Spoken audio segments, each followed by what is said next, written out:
Hi, I'm Brendon Batson, formerly of West Bromwich Albion. I played here between 78 and 84. I think Black History Month means a lot to me from its inception. It raises awareness, it's informative. I think it's a very important part of the football calendar, and it's spread beyond just a football calendar, in the terms of wider societies. Inequalities, I think, are always there. It wasn't just about me playing football. I came to England when I was 9 years old, and I started to face racism from literally immediately I arrived here. So you have to overcome all those sort of issues throughout life, really. I mean, don't get me wrong, it's a lot better than it was when I first arrived in England in 1962.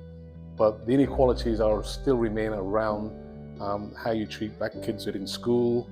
You look at housing.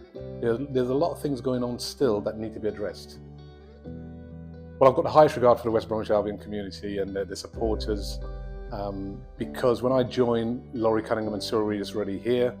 I made the third one, and I think that made things slightly easier for me. I mean, you have to perform on the pitch, otherwise they won't like you much.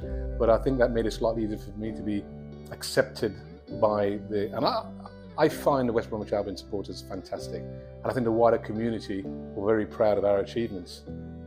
What changes need to be made to support future stars? I think there's a lot already in place. I think one of the big things, and it was during my time at the PFA, when we introduced a community scheme, which is now going into the foundation, and I think that's been a great benefit for the clubs and for football in general. I think you just got to try and build on that. I think the educational part is very important, particularly for those kids who've been excluded. I know West Brom do a lot of good work in that regard. So I think you just keep on doing and building. But the other thing is, I think you have to listen to the kids as well. What do they want?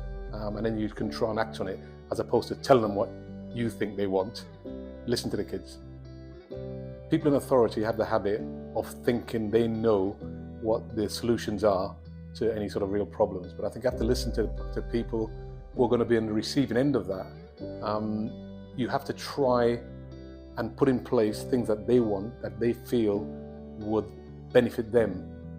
Sometimes you have to lead, but other times you have to listen before you can lead. And the people in authority have a habit of, they hear, but they don't listen.